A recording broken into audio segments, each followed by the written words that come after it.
नमस्ते। Solid fact with Hemant अत्री में आप सबका स्वागत। जैसा आप देख रहे हैं हेमंत सर हमारे साथ मौजूद हैं। बहुत स्वागत सर। सर, राहुल गांधी एक बार फिर से जो है वो अपने मेन रोल में दिखाई दिए।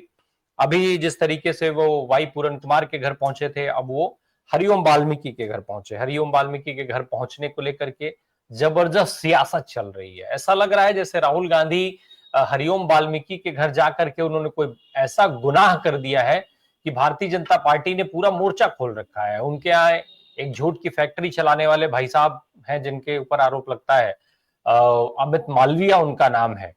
उन्होंने तो पूरा जैसे सब कुछ झोंक रखा है। पिछले कुछ दिनों से उनके पास कोई काम नहीं था, उनको काम मिल गया है।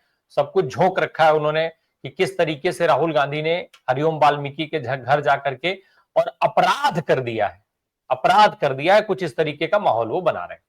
खैर, राहुल गांधी वहां पहुंचे, उन्होंने क्या कहा हम जरा दर्शकों को वो सुनवा देते हैं, फिर हम आपके पास पहुंचते हैं सभा में। सुनवाइए जरा राहुल गांधी की बात। इनके खिलाफ किया गया है और ऐसा लग रहा है कि ये अपराधी हैं। घर में बंद कर रखा है, डरा रहे हैं और ये सिर्फ न्याय मांग रहे हैं। हमारे बेटे को, हमारे भाई को मारा गया है, वीडियो लेकर उसकी हत्या की गई है। हम न्याय मांग रहे हैं और कुछ नहीं कह रही हैं और इनको घर से बाहर जाने नहीं दे रहे हैं। अंदर लड़की है जिसको ऑपरेशन करवाना है, वो ऑपरेशन नहीं करवा पा रही है क्योंकि सरकार ने उनको बंद कर रखा है। पूरे देश में दलितों पर अत्याचार, मर्डर, बलात्कार किया जा रहा है। मैं सीएम से कहना चाहता हूं, इनको न्याय दीजिए, इनकी रिस्पेक्ट कीजिए और जो अपराधी हैं उन पर जल्दी से जल्दी कार्रवाई कीजिए। सरकार के लोगों ने उनको धमकाया और उनसे कहा कि राहुल गांधी से नहीं मिलना है। देखिए, वो जरूरी बात नहीं है। इस देश में दलितों पर अत्याचार होगा, वहां पे कांग्रेस पार्टी मिलेगी और जहां भी हम मदद कर सकते हैं हम मदद करेंगे और न्याय के लिए लड़ेंगे। हेमंत सर, राहुल गांधी अगर किसी मामले में किसी भी मैं ये कहता हूं, चलिए रायबरेली की घटना छोड़ दीजिए, देश के किसी कोने में कोई घटना होती है, अगर वहां राहुल गांधी जाते हैं तो इसमें ऐसा क्या अनैतिक है, क्या अन्याय है, क्या गलत है, क्या पाप है, क्या अपराध है कि राहुल गांधी से विक्टिम परिवारों को नहीं मिलना चाहिए, नहीं मिलने दिया जाएगा? क्या ही दिक्कत है मिलने में? राम प्रकाश जी नमस्कार, आपको, सारे दर्शक साथियों को भी। देखिए, ये वो मानसिकता है जिसकी जिक्र रह रह करके कभी प्रधानमंत्री जी ने शुरू की थी और उसका नाम था कांग्रेस मुक्त भारत। और अब ये धीरे धीरे उस पर आ गए विपक्ष मुक्त भारत के। उस पर कोई भी ऐसी आवाज जो इनके कुशासन को, जो इनकी नाकामियों को, जो इनके डिजास्टर को एक्सपोज करती हो, उससे इनको सख्त परहेज है और गुरेज है। ये आपको एक बात पक्का मान के चलना पड़ेगा कि आप ये देखिए कि कोई विपक्ष का नेता है, वो अगर किसी से मिलने जा रहा है फतेहपुर के अंदर, कंस्टिट्यूएंसी रायबरेली के अंदर, एक पीड़ित परिवार 2 अक्टूबर को गांधी जयंती के दिन, सोचिएगा आप, गांधी जयंती के दिन वीडियो पर एक व्यक्ति को, दलित परिवार के व्यक्ति को, हरिओम वाल्मीकि, इस बात में मारा जाता है उसको कि उसके ऊपर चोरी का शक था। चोरी के शक में आप किसी की जान ले लोगे? और उस मानसिकता की आपने रिफ्लेक्शंस कहां कहां देखी? उसकी मानसिकता की आपने देखी सीजीआई के ऊपर, उन्हीं की अदालत में जूता फेंकने तक लेकर के। एक पूरा इकोसिस्टम डेवलप हुआ है जो इन चीजों को ना केवल अप्रिशिएट करता है, सपोर्ट करता है, बल्कि इसका विरोध करने वालों का भी विरोध करता है। और वो सिस्टम कौन ऑपरेट कर रहा है, आज के बाद आपको ये सवाल पूछने की जरूरत नहीं पड़ेगी, ये अब ऑन रिकॉर्ड है, ब्लेटेंटली। आज आप देखिए, अमित मालवीय के मैंने 3 ट्वीट भेजे हैं, जरा उनको देखिएगा एक बार। अगर किसी दलित परिवार के घर में राहुल गांधी जा रहे हैं, उसका ये वीडियो बनवाने की क्या जरूरत है कि हम राहुल गांधी से नहीं मिलना चाहते? बताइएगा आप, क्या जरूरत पड़ी है? क्या उनसे कोई नहीं मिल सकता क्या? और अगर ये हथकंडे हैं, ये अगर वल्चर है, अब देखिएगा जो लिखा अमित मालवीय ने, तो फिर भाजपा क्यों नहीं कर लेती इस तरह का काम? और भाजपा दलितों के साथ जो कुछ हो रहा है, ये उसको रोक क्यों नहीं देती? वो तो ऑल पावरफुल सत्ता है। ये देखिएगा जरा वीडियो एक बार। मेरा नाम हरिओम वाल्मीकि है। मैं हरिओम वाल्मीकि का छोटा भाई हूँ जिसकी हत्या रायबरेली में हुई है। मेरे यहाँ सरकार के 2 कैबिनेट मंत्री आए हैं, आर्थिक और घर में नौकरी दी है। मैं सरकार से संतुष्ट हूँ। मेरे भाई की हत्यारों को जेल भेजा गया है। मैं सरकार से संतुष्ट हूँ। मेरे यहाँ राहुल गांधी अन्य पार्टी के नेता राजनीति करने न आए। मैं सरकार से संतुष्ट हूँ। ये आपने राम प्रकाश जी 29 सेकंड का वीडियो देखा। ये आपने 29 सेकंड का ऐसा लग वीडियो रहा देखा। है सर, ऐसा लग रहा है कि जैसे बयान किसी ने रटाया हो और फिर सामने कोई जो है वो स्क्रीन रखी गई हो या टेली प्रॉम्प्टर रखा गया हो और उससे देख करके पढ़वाया जा रहा हो, जबरिया वो वीडियो बनवाया जा रहा हो। जी। नहीं नहीं, ये कंप्लीटली ट्यूटर्ड है। आप उसकी भाषा देखिए बेचारे की। और ये जो लड़की खड़ी है ना साथ में, यही लड़की दूसरे, जब राहुल गांधी जाते हैं तो इस परिवार से मिलते हैं, और इसी लड़की का दूसरा वीडियो भी है। मैं चाहूंगा उसको भी दर्शकों को दिखाइएगा, जिसमें वो कह रहे हैं कि राहुल गांधी हमारे मसीहा है। अब बताइए आप क्या करेंगे। मेरा आपसे एक साधारण सवाल है कि कहीं पे कोई जाति हुई, क्या हम सामाजिक तौर पर वहां दुख प्रकट करने जाते हैं या नहीं? अगर ये राजनीति है तो ये राजनीति भाजपा क्यों नहीं करती? अगर ये हथकंडा है तो भाजपा क्यों नहीं कर लेती? और अगर इस तरह की चीजों को लेकर के उनको कोई आपत्ति होती है, ये घटनाएं होती क्यों है, इस पे इफेक्टिवली कर्ब क्यों नहीं किया जाता? सवाल ये रहेंगे ना बेसिकली। आज सुबह अमित मालवीय ने इसको ट्वीट किया, उसके बाद सारे जितने आपके पोमेरियन मीडिया है वो भी सारे इसी काम पर लग गए। क्या विपक्ष का नेता किसी पीड़ित के घर नहीं जा सकता? क्या इतना बड़ा गुनाह हो गया हो? सवाल ये है। और असल में क्या बात है राम प्रकाश जी, कि राहुल गांधी आज की तारीख में भारतीय जनता पार्टी की दुखती रग बन चुके हैं। वो कोई भी काम करे, उससे भाजपा की नाकामियां, भाजपा के जितनी भी वो जो कुछ है, वो सारी चीजें एक्सपोज होती है। और तो किसी की हिम्मत है नहीं कि इनके खिलाफ इस तरीके जाए खड़ा हो जाए। आप देखिएगा, क्रोनोलॉजी देखिएगा आज सुबह की। राहुल गांधी का शेड्यूल्ड विजिट था, कोई समस्या नहीं थी, उनकी कंस्टिट्यूंसी है, वो जा सकते हैं। जैसे ही वो जाने वाले, पहुंचने वाले थे, उसके बाद सबसे पहले वहां पर ये वीडियो चलवाया गया। अमित मालवीय ने ट्वीट किया, उसकी भाषा भी देखिएगा जो ट्वीट है। मैं तो चाहता नहीं कि इस तरह की चीज दिखाई जाए, लेकिन वो ट्वीट किया गया। उसके बाद परिवार का ये छोटा वीडियो बनवाया गया। किन हालात में बनवाया गया वो साफ दिखता है, किसने बनवाया ये भी दिखता है, प्रशासन ने बनवाया, सरकार ने हमें ये दे दिया वो दे दिया, छोड़ दीजिए उस बात को। कोई, राहुल गांधी जब वहां पहुंचने वाले थे, उनको फिर रोका गया, रोकने की कोशिश की गई, और आखिरकार वो वहां पर पहुंचने में सफल रहे। आधा घंटा परिवार के साथ रहे, किस तरीके से उन्होंने परिवार से बातचीत की। तमाम फोटोग्राफ्स जो है वो दिखाते हैं कि उस आदमी के अंदर कितनी इंसानियत है, आत्मीयता है, मानवीयता है, और दलितों के प्रति उसकी एक सोच है। उस व्यक्ति को वहां पर जाने से रोकना, उसके बाद वो अगला वीडियो आ रहा है जिसमें वो परिवार कह रहा है कि राहुल गांधी तो हमारे मसीहा है। तो अमित मालवीय को क्या जरूरत पड़ी थी? और आपके जो अंबानी का चैनल है, उसका संपादक लिख रहा है वल्चर पॉलिटिक्स।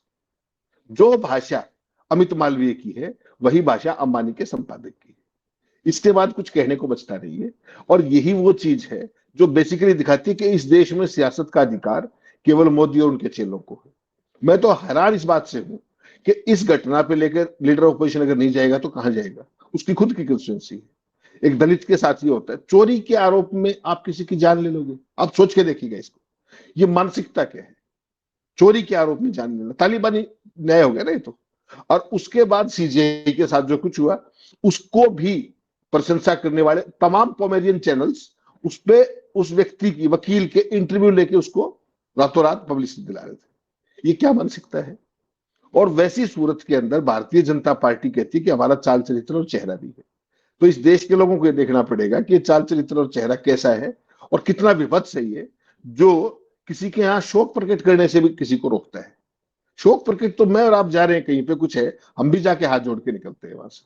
वो तो लीडर ऑफ अपोजिशन है इस देश का। आपको क्या परेशानी है? सवाल ये है। और सवाल इस बात का जवाब केवल एक है कि इनके पास कुछ और नहीं है। सुबह से रात तक झूठ, और सब झूठ और ये नफरत, इसके अलावा इनके पास कोई काम नहीं है। हर जगह जहां कुछ गलत हो रहा होगा वहां आपको भाजपा ही मिलेंगे। और आज तो आज कमाल आपने देखा होगा किस तरीके से जो भाजपा के कुछ लोग जो थे, वो बाकायदा लड़कियों के कपड़े बदलती के फोटो खींचते हुए पर्चा दर्ज हुए, गिरफ्तार हुए। यहां तक इनकी मानसिकता है। उसके बावजूद भी चाल चरित्र चेहरा केवल इन्हीं का है। उसके अलावा कोई कुछ भी करे वो बलचर उसमें कर रहा है। और आज बेशर्मी की एक नई हद मैंने देखी कि वही जो आपका बहुचर्चित निशिकांत दुबे है, वो दिवंगत प्रधानमंत्री राजीव गांधी को एक विदेशी कंपनी का दलाल बता रहा है। सोच के देखिएगा आप। तो सुबह से रात तक इनको इसके अलावा, भ्रम फैलाने के अलावा, इसके पास इनका कोई काम ही नहीं बचे। अगर कोई दो शब्द इनके बारे में इस तरह की बात करे तो पूरे देश में प्रलय मचा देंगे। मोदी जी की मां के बारे में किसी ने कुछ कहा, वहां ना राहुल थे ना तेजस्वी थे। आपने देखा पूरे देश में जो सीन क्रिएट किए गए। और सुबह से शाम तक ये क्या करते हैं, जहां पर राहुल और तेजस्वी नहीं थे तब ये कहा गया कि वो माफी मांगे। आंदोलन करने की कोशिश की गई, बिहार बंद करने की कोशिश की गई, और ये किसी के दिवंगत पिता को दलाल बता रहे हैं। उसके बावजूद भी इनका कुछ नहीं बिगड़ता। क्योंकि इनका चाल चरित्र और चेहरा है और बाकी सारे चरित्रहीन। ये तो देश के लोगों को देखना चाहिए कि ये हो क्या रहा है। अब खैर, अब निशिकांत दुबे पे क्या ही बात की जाए, बहुत बात की जा चुकी है और निशिकांत दुबे जैसे लोगों को छूट इस देश की तमाम संस्थाओं ने दे रखी है। जो सत्ताधारी दल है, गठबंधन है, सरकार है, उन तो चलिए ठीक है कि वो उसका हिस्सा है वो आदमी, लेकिन तमाम संवैधानिक संस्थाओं ने दे रखी है। जो व्यक्ति ये कह करके भी देश में खुलेआम सम्मान पूर्वक घूम सकता है, देश विदेश में घूम सकता है, इनफैक्ट कि इस देश में गृह युद्ध कराने का जिम्मेदार सुप्रीम कोर्ट है, तत्कालीन सीजेआई है, तो वो तो खैर किसी पे कुछ भी कह सकते हैं। अब वो जनता को फर्क समझना पड़ेगा, करना पड़ेगा। थोड़ा काम जनता भी करे, सारे काम हम ही और आप नहीं कर पाएंगे। सर, एक और चीज है, ये जो वीडियो का खेल हुआ, इन फर्जी वीडियो से क्या अमित मालविया, क्या भाजपा राहुल गांधी को डरा लेंगे, धमका लेंगे, रोक लेंगे राहुल गांधी को ऐसी जगहों पर जाने से? राम प्रकाश जी, जो राहुल गांधी मोदी और शाह से नहीं डर रहा, वो अमित मालवीय की इन तुच्छी हरकतों से, इन घटिया और चीप चीजों से, आपको क्या लगता है कि राहुल गांधी इन चीजों से डर होता है क्या? जो आदमी बर्फीली उसमें बर्फ के अंदर बरसात हो रही हो और वहां एक टी शर्ट पहन करके जम्मू कश्मीर चला जाता है इनमें से किसी की औकात? इतनी सुरक्षा के बावजूद कितनी बार दौरे कैंसिल होते देखा आपने? झूठ बोल करके दौरे कैंसिल होते कि मौसम खराब हो गया, वहां तो सब कुछ सामान्य चल रहा होता है। तो ये बेसिकली मूल रूप से कायर लोग हैं और ये सबको अपने जैसा सोचते हैं कि तुम जो इस तरह की चीज करोगे, कोई वीडियो चला दोगे, कोई इस तरह का फर्जीवाड़ा कर दोगे, उसके बाद सामने वाला नहीं जाएगा। लेकिन उसका नाम राहुल गांधी है। उन्होंने मणिपुर में सबसे पहले कौन गया था और मोदी जी कब गए थे, इसी से पता लग जाएगा आपको। जो बेसिकली 56 इंच होता है ना राम प्रकाश जी, उसका प्रचार करने की जरूरत नहीं होती। आप मुझे बताएं कि मेरा 56 इंची है, ये आपको बताने की जरूरत नहीं। मैं खुद देख सकता हूं कि आप 56 इंची हैं कि 6 इंची। और वो सारी हरकतें ये देश 11.5 साल से देख रहा है, फर्जीवाड़ा मार्केटिंग और कॉर्पोरेट ब्रांडिंग। इसके अलावा इनके पास कुछ हो तो बता दीजिए। मणिपुर में जो कुछ हुआ, क्या उसके ऊपर आज तक कोई जो जांच वहां पे होनी चाहिए थी, जो दो जांच फिक्स होनी चाहिए थी, अकाउंटेबिलिटी फिक्स होनी चाहिए, क्या कोई हुई? क्या? राहुल गांधी ने तो अपनी यात्रा का, भारत जोड़ो यात्रा का अगला चरण, जो दूसरा चरण था, मणिपुर से शुरू किया। तमाम बंदिशों के बावजूद वो वहां गए। किन हालात में वहां गए? दोनों समुदायों से मिले। क्या प्रधानमंत्री एसपीजी होते हुए वो हिम्मत कर पाए? और नहीं कर पाए तो क्यों नहीं कर पाए? ये केवल और केवल प्रायोरिटीज का सवाल है। ये केवल असली 56 इंच यहां से दिखता है कि किसकी प्रायोरिटीज क्या है। किसी का काम देश को जोड़ना है, किसी का काम देश को तोड़ना है। ये देश को देखना है कि उनको कौन सा चाहिए। तुड़वाना चाहते हो तो तुड़वाइए और जुड़वाना चाहते हो तो जुड़वाइए। मणिपुर से लेकर के कितनी ऐसी घटनाएं, आज तक आपने प्रधानमंत्री जी को कहां देखा है? आज तक इस देश में इतने बड़े से बड़ी चीजें होगी, गुजरात के मोरबी से लेकर के तमाम, अभी जो पहलगाम के अंदर हुआ, आपने देखा प्रधानमंत्री जी को? बता दीजिए। प्रधानमंत्री जी जो कानपुर के जो शहीद था पहलगाम में, उसके परिवार से भी एयरपोर्ट के उसमें मिले थे, लॉन्च में, तब भी घर नहीं गए। किसी गरीब के घर गए आज तक? गरीब केवल कब याद आता है? अब याद आएगा जब बिहार के चुनाव में जाएंगे, कहीं पैर धोने का ऑप्टिक्स किया जाएगा, कहीं और तमाम तरह की नौटंकियां की जाएंगी। नौटंकी इसको कहते हैं। किसी के घर जाकर के सुख दुख में शरीक होना, उनके गले लगना, उनको आश्वासन देना, उनके साथ खड़े होना, उनके साथ सॉलिडारिटी दिखाना, ये इंसानियत है। इसको हथकंडा नहीं कह सकते। और अगर तुम्हारी भाषा में ये हथकंडा है तो तुम ये हथकंडे करके दिखाओ, तब समझ में आएगा कि तुम्हारी असलियत क्या है। ये है हकीकत। लेकिन अब इसको जिस तरीके से इस पूरे मामले को देश के सामने, जनता के सामने परोसने की कोशिश की गई है, उसका क्या इम्पैक्ट होगा? राम प्रकाश जी, इम्पैक्ट तो आजकल दिख रहा है ना सारे का सारा। इम्पैक्ट तब होता है जब देश के अंदर मीडिया एक न्यूट्रल फोर्स के तौर पे काम कर रहा हो, जो चीज हो रही है उसको रिपोर्ट कर रहा हो। हालांकि है कि इस देश में बड़ी से बड़ी घटनाएं हो जाती हैं, उसके बावजूद आपका मुख्य धारा का जो सोकॉल्ड मीडिया है, कहीं आपको एक सेंटेंस नहीं मिलेगा उसका, उसकी खबर तक नहीं मिलेगी, फिलर तक में उसकी जगह नहीं मिलेगी। तो पूरा मीडिया सेंट्रली कंट्रोल्ड है, नंबर एक। सारी एजेंसियां सरकार के नियंत्रण में है। उसके बाद माहौल कैसे बढ़ेगा, तो देश के लोगों को देखना पड़ेगा कि देश के लोग इन घटनाओं को देख रहे हैं, समझ रहे हैं, उनकी पीड़ा महसूस कर रहे हैं और उससे निकलने का रास्ता ढूंढ पा रहे हैं। आपने ये देखा कि 2016 के बाद जो जो खेल इस देश में हुए चुनावों के नाम पर, अब तो सब कुछ ही सामने आ रहा है ना। चाहे महादेवपुरा की बात हो, चाहे वाराणसी की बात हो, महाराष्ट्र की बात हो, कहीं की भी देख लीजिए आप। और अब बिहार में वो खेल किया जा चुका है। कोई कुछ भी कहता रहे, कितने ही कार्यक्रम कर लीजिए, मैं इस बात पे कन्विंस्ड हूं। और आज का शो आप याद रख लीजिएगा कि बिहार का सारा खेल किया जा चुका है। बिहार का चुनाव परिणाम पहले से तय कर दिया गया है, डेटा मैनिपुलेशन के जरिए जो कुछ होना था, और अब इसका उपचार केवल एक है। अगर इस चीज को काबू पाना है, अगर इनको आईना दिखाना है, तो केवल उपचार एक है कि 75% से ज्यादा वोटिंग कर दीजिए। अगर 75% वोटिंग हुई तब पता लगेगा पॉपुलैरिटी का। अगर वही 60 और 62% के आसपास वोटिंग हुई तो उसका उपचार किया जा चुका है 80 लाख वोट काट कर। 80 लाख वोट को एक बार भाग करके देखिएगा 243 सीटों से, पर सीट 32,000 से ज्यादा वोट काटे गए औसतन। उसके बाद परिणाम की अगर कोई आदमी वो करता है तो मैं उसकी समझ पे तरस खा सकता हूं केवल, उसके अलावा कुछ नहीं। कोई करे, कुछ भी करे, जैसे चाहेंगे वैसे रिजल्ट निकाल करके। आज देख लिया ना आपने क्या था कि नेतृत्व में नीतीश के चुनाव लड़ा जाएगा और मुख्यमंत्री की घोषणा बाद में की जाएगी, मुख्यमंत्री का फैसला बाद में किया जाएगा। ये कौन कह रहा है? ये अमित शाह कह रहे हैं। और जब काउंटर प्रोडक्टिव होने लगा तो दूसरे इकोसिस्टम ने चला दिया कि अमित शाह जी के बयान को तोड़ मरोड़ के पेश किया गया है देश में किसी की हिम्मत है कि अमित शाह के बयान को छू भी ले? तो वो साफ है। मैंने आपको पहले दिन कहा था कि इस चुनाव के बाद आप नीतीश कुमार को ढूंढते रह जाएंगे, और वो बात आज भी याद रखिएगा। उसी बात पे मैं कायम हूं। अगर 75% से नीचे बिहार में पोलिंग हुई तो इनकी सत्ता कोई रोक नहीं सकता। वो सारी व्यवस्था ये ज्ञानेश गुप्ता और जो बाकी इकोसिस्टम है, आपने अदालत में भी सारी कार्रवाई देखी, उसको देखने के बाद किसी को कोई शंका है तो उसको मुबारक, बाकी परिणाम के दिन पता लग जाएगा। एक और चीज है सर, जो हम इस हमारे मेन मामले से, मेन मुद्दे से जुड़े हुए सीधे सीधे जिस तरीके का अत्याचार हमने देखा, भाई पूरन कुमार एक आईपीएस होने के बावजूद उनको जो है वो इतना बड़ा कदम उठाना पड़ गया। फिर उसके बाद उनके जवाब में एक दूसरी कहानी चलने लग गई, उसमें पूरन कुमार को आरोपित किया गया। अब एक तो वो पूरी कहानी जिस तरीके से दिखाई गई, और फिर चाहे वो हरिओम वाल्मीकि की कहानी हो, उनके साथ जिस तरीके की घटना हुई, इन सारी घटनाएं, ये सारी घटनाएं आखिर एकदम से क्यों बढ़ने शुरू हुई हैं दलित समाज के लोगों के साथ? जबकि आज के हिसाब से कहें या आज की सरकार के हिसाब से कहें, सत्ताधारी दल के हिसाब से कहें, हमारे प्रधानमंत्री जी के हिसाब से कहें, तमाम कानून, तमाम योजनाएं सब दलितों के लिए हैं। दलित लोग आज की तारीख में बहुत जागरूक हो चुके हैं। फिर ये घटनाएं क्यों, क्या वजह देखते हैं? जरा हम इन समस्याओं की मूल की बात करें थोड़ी। राम प्रकाश, ये एक मानसिकता का परिणाम है कि किसी को हे दृष्टि से आप सदियों से देखते हैं और उससे बाहर नहीं पा रहे। मनुवाद क्या था? संविधान का विरोध क्यों करते हैं? आरक्षण के खिलाफत क्यों थी?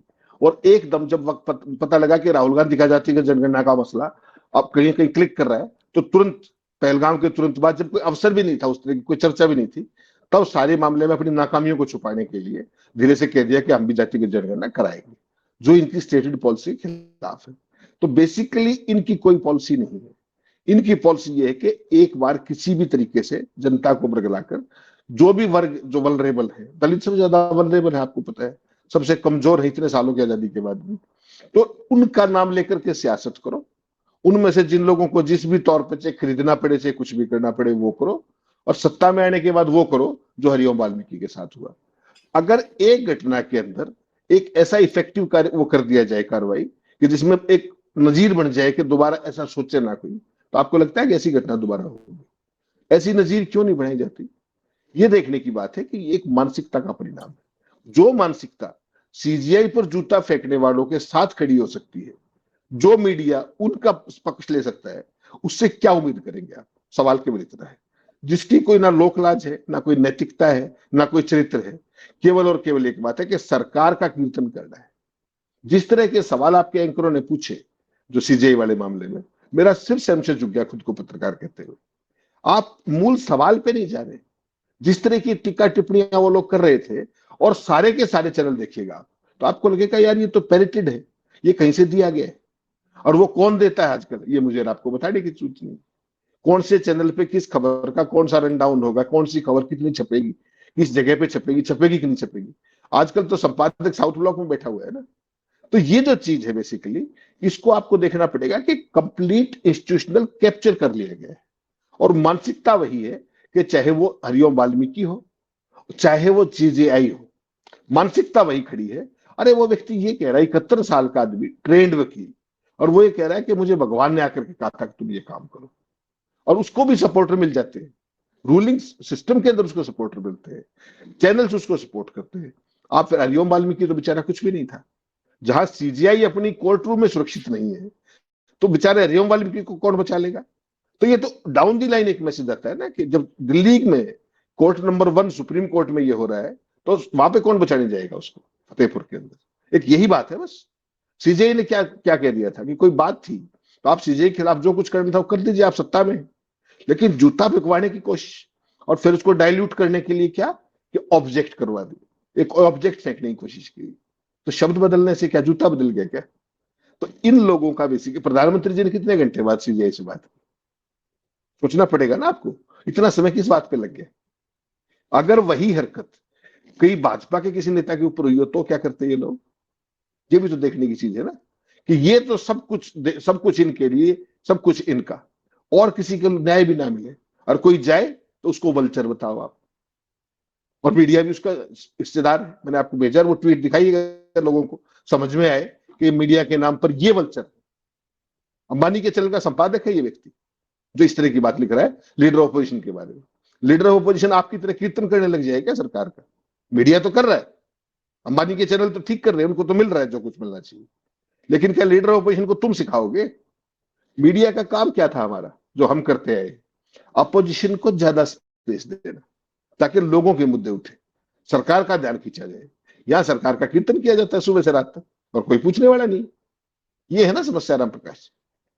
बिल्कुल। एक एक चीज जरा सर थोड़ा सा अलग है, जिस तरीके का पूरा ये मामला रहा, क्या हरिओम वाल्मीकि की हत्या पर सवाल सीधे तौर पर भारतीय जनता पार्टी और उनके जिम्मेदारों से पूछा जाना चाहिए, उनके नेताओं से पूछा जाना चाहिए?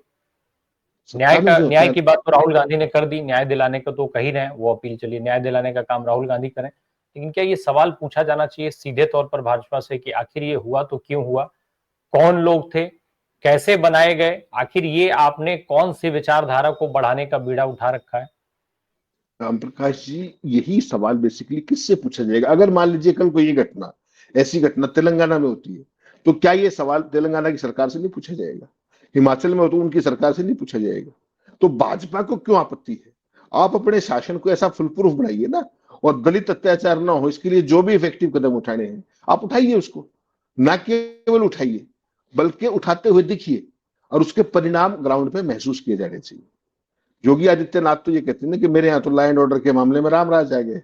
बहुत अच्छी बात है, अगर रामराज आ गया है तो चोरी के शक में किसी की जान ले ली जाती है, और वहां लीडर पोजीशन जाना चाहे तो उसको रोकने के तमाम हथकंडे अपनाए जाते हैं। क्या समस्या है?